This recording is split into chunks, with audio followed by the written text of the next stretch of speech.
ito yung panahon ngayon eh. Nakakakanta pa ako. Nasintonado pag gusto nilang kumanta ko. Why not? Kahit sino. Pwede.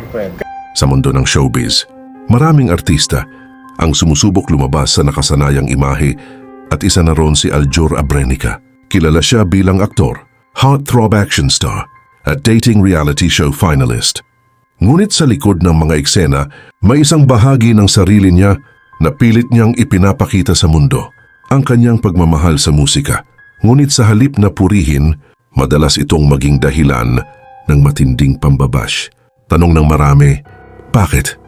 Bakit si Aljur Abrenica na may passion sa musika ay laging nababash tuwing kumakanta o nagko-cover ng kanta? Pero bago po ang lahat, baka pwedeng palike ang videong ito, kaibigan. Huwag mo na rin kalilimutang mag-subscribe dahil napakalaking tulong na ito para sa aming mga content creators. Maraming salamat po. Sa bawat pangalan ng isang artista na nakikita natin sa telebisyon, pelikula o mga balita sa social media, may nakatagong mas malalim na kwento. Kwento ng pinagmulan, paghihirap at pagbabago. Ang kwento ni Aljur Abrenica ay isa sa mga patunay na ang landas ng kasikatan ay hindi laging madali, hindi laging maliwanag, at hindi laging nauunawaan ng publiko. Sa harap ng kamera, makikita natin ang isang artista, singer, performer at minsan headline ng kontrobersya. Ngunit bago ang lahat ng iyon, siya ay isang simpleng batang nangangarap, nakatingin sa langit, nag-iisip kung para ba talaga sa kanya ang mundo ng entablado. Ipinanganak si Aljur Abrenica noong Marso 24, 1990 sa Angeles City, Pampanga. Isang lungsod na kilala hindi lamang sa Clark Air Base at masaganang kasaysayan, kundi pati na rin sa mahigpit na kultura ng pamilya, pananampalataya at disiplina. Ang kanyang ama ay si Alan Abrenica, dating singer at performer noong dekada 80, nakabilang sa grupo na Boyfriends. Ang kanyang ina naman ay si Amy Abrenica, isang simpleng may bahay, ngunit may malaking papel sa pagpapalaki ng kanilang mga anak. Maaga pa lamang ay kitang-kita na sa pamilya ni Aljur na ang musika at sining ay hindi lamang libangan. Ito ay parang dugo na dumadaloy sa kanilang ugat. Lumaki si Aljur sa isang tahanang hindi marangya, ngunit puno ng pag-aaruga at pangaral. Bilang panganay sa magkakapatid, kasama si Vin Abrenica at dalawang kapatid na babae, natutunan niyang maging responsable, maging huwaran at magsakripisyo kung kinakailangan. Madalas ikwento ni Alan, ang kanilang ama, na si Aljur ay isang tahimik na bata, observant, mahilig manood at makinig muna bago magsalita. Ngunit sa tuwing may musika, tila nag-iiba ang mundo niya. Kapag naririnig niya ang mga kanta ng kanyang ama, mapapansin na kumukutitap ang kanyang mga mata, tila may apoy na unti-unting nagliliyab sa loob. Sa murang edad, pinag-enroll siya ng kanyang mga magulang sa voice lessons at guitar training. Hindi pa man siya kilala sa telebisyon. Nagsimula na siyang umawit sa maliit na gatherings, school events. Minsan nagsasabi ang kanyang ama sa kanya, kapag kumanta ka, huwag lang basta nota, damdamin mo. Doon nagsimula ang unang hugis ng pagkatao ni Aljur kahit wala pang entitlement o spotlight. Pero hindi lahat ng tao ay natuwa sa hilig niyang ito. Sa eskwela, madalas siyang biruin ng kaklase dahil sa sobrang seryoso niya sa pagkanta at minsan tinatawag pa siyang trying hard singer. Ngunit sa halip na masiraan ng loob, mas tumatag ang kanyang loob. Hindi rin naging madali ang buhay nila sa Pampanga. May mga panahon na kinukulang sa pera, lalo na kapag walang project. Choir-event ang kanilang ama. Ngunit sa halip na sumuko, mas pinili nilang magsama-sama bilang pamilya. Pagsapit ng high school, mas lumawak ang interes niya sa performing arts. Natutunan niya ang acting sa school plays, natutong humarap sa tao ng walang takot, hanggang sa sumali siya sa Starstruck Season 4, isang reality-based artist search ng GMA Network noong 2006. Doon nagsimula ang malaking pagbabago sa kanyang buhay. Sa audition, kinanta niya ang isang simpleng awit na may pamagat na hindi perpekto. Ngunit puno ng damdamin, at yun ang nagpaiba. Hindi siya bumirit tulad ng iba, hindi niya sinubukang pasikatin ang sarili. Sa halip, kumanta siya na tila may kausap at iyon ang tumatak sa judges. At doon nagsimula ang pag-akyat niya sa mundo ng telebisyon. Kasunod nito, Nagsimula siya sa maliliit na roles hanggang bigyan ng lead roles sa serye gaya ng Dapat Ka Bang Mahalin? Kasama si Chris Bernal, Luna Mystica, The Last Prince, Machete at Amaya. Naging popular ang love team nila ni Chris Bernal, kaya lalo siyang sumikat. Habang lumalaki, ang pangalan niya bilang aktor, sinubukan din niya ang pagkanta, na siyang unang pangarap niya, pero dito rin unang dumami ang bashers na nagsabing mas bagay siya sa pag-arte kaysa sa musika. Sa puntong ito, nagsimula niyang maramdaman ang pressure, kritisismo at ang sakit ng pagiging nasa mata ng publiko. Sa mata ng karamihan, si Aljur Abrenica ay isang aktor, isang artista na nakilala dahil sa kanyang mga serye, action roles at matinee idol charm, pero hindi alam ng marami. Bago pa siya sumikat sa telebisyon, musikero na ang nasa puso si Aljur. Bata pa lamang siya, sa kanilang bahay sa Angeles, Pampanga, tumutugtog siya ng gitara. Kasama ang kanyang mga kapatid, doon niya unang naranasan ang sarap ng musika. Walang kamera, walang script, walang ilaw, tanging damdamin at tunog lang ng gitara. Kaya pagkatapos ng ilang taon sa showbiz, habang patuloy ang kanyang success sa mga teleserye, gumawa siya ng desisyon. Ang subukan ng musika ng seryoso. Naglabas siya ng ilang awitin kagaya ng Sayang, How Could You Say You Love Me? At mga cover song, acoustic sessions at live mall tours. Sumali rin sa ilang concerts with GMA artists. Pero dito na nagsimulang maging komplikado ang lahat.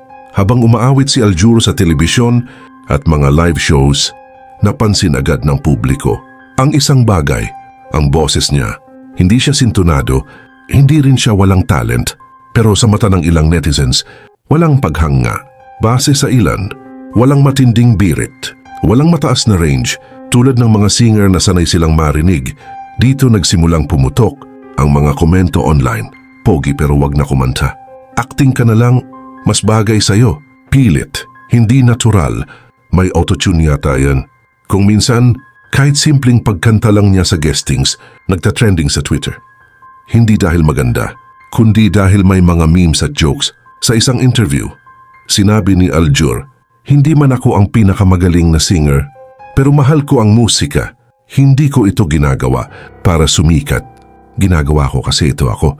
Pero sa mundo ng showbiz, hindi sapat ang pagmamahal. Kailangan ng approval, kailangan ng palakpakan.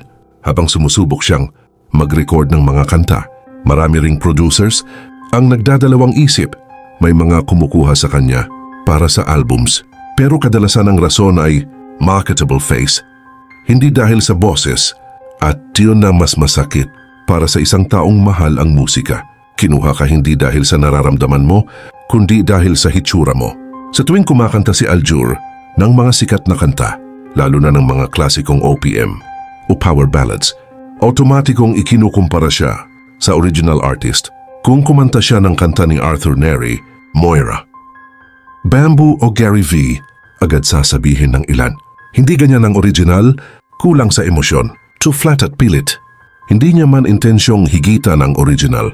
Tinitingnan pa rin siya bilang artistang nagtitrespass niya sa teritoryo ng mga tunay na singer.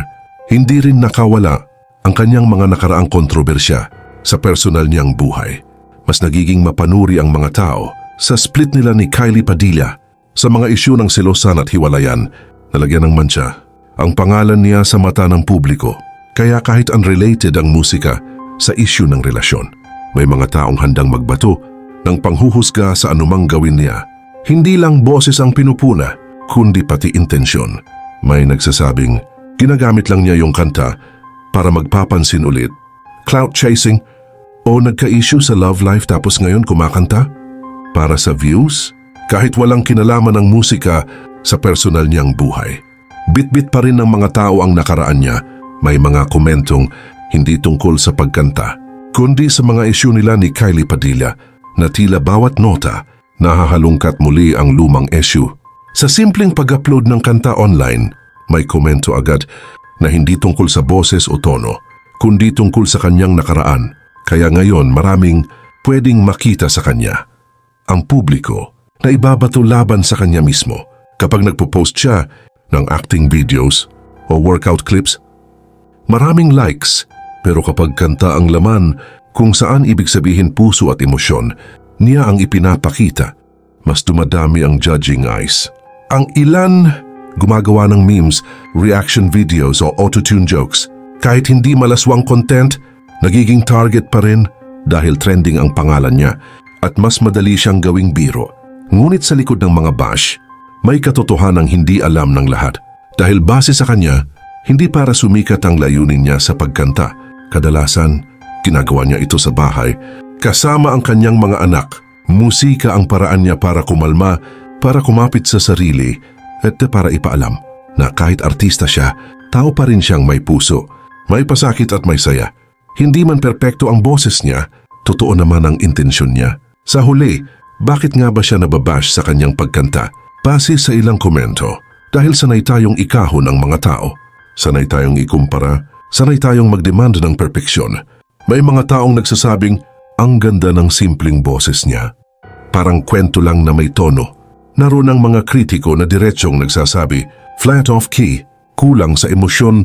Ang ilang sa komento nagsasabing, please acting ka na lang. May iba pa ngang nagsusulat ng sarcastic comments tulad ng, binalik ko na lang sa original version. Nalungkot ako sa cover mo. Oh bro, parang minamalitrato mo yung kanta. Mga panghuhusga na tila, sumusubok. Hindi lang sa kanyang kagustuhan sa musika, kundi pati sa kanyang personal na buhay. Kung paano hahanapin ang ganitong landas. Ang ilan naman humahanga sa husky at raw niyang style. May mga nagsasabi na, relax lang, walang pilit, walang autotune. May mga fans na nagsasabing, iba pa rin kapag puso ang kumakanta. Good job, Kuya Aljur. May nagsasabi pa, kung ordinaryong tao ang kumanta nito, pakatawagin pa natin siyang soulful at raw, pero dahil si Aljur mas mataas ang standard. Pero ang musika, hindi lang para sa magaling, ito'y para sa totoo. At sa paraang tahimik at totoo, ipinapakita ni Aljur na minsan, kahit ang binabash, ay patuloy pa rin kumakanta. Sa bawat video na ina-upload ni Aljur Abrenica na may kinalaman sa pagkanta, mapakover man, live session, o simpleng paghagod ng gitara sa kwarto, kasunod nito ang sunod-sunod na komento mula sa publiko. May mga pumupuri pero hindi talaga maikakaila. Mas malakas ang ingay ng mga bashers. Sa kabuuan hati ang mundo ng social media pagdating sa kanya. May mga nakakaintindi. May mga tahimik lang na nakikinig pero malakas at maingay pa rin. Ang mga bumabatikos sa bawat komentong nagsasabing hindi bagay, trying hard, o wag mo nang kantahin yan. Nararamdaman mo ang pader na itinayo ng comparison culture at expectations ng publiko. Ngunit sa kabila ng lahat, tuloy pa rin siya. Tuloy sa pagkanta, tuloy sa pagpost, tuloy sa pagiging totoo. Sa gitna ng libo-libong komento, reaction at meme na nakakatawa para sa iba, pero masakit para sa kanya. Ang tanong na ng karamihan na ito, kung alam niyang binabash siya, bakit niya pa rin ito ginagawa? At dito nagsisimula ang mas tahimik, mas personal, at mas totoo niyang sagot. Una, dahil musika ang naging takbuhan niya.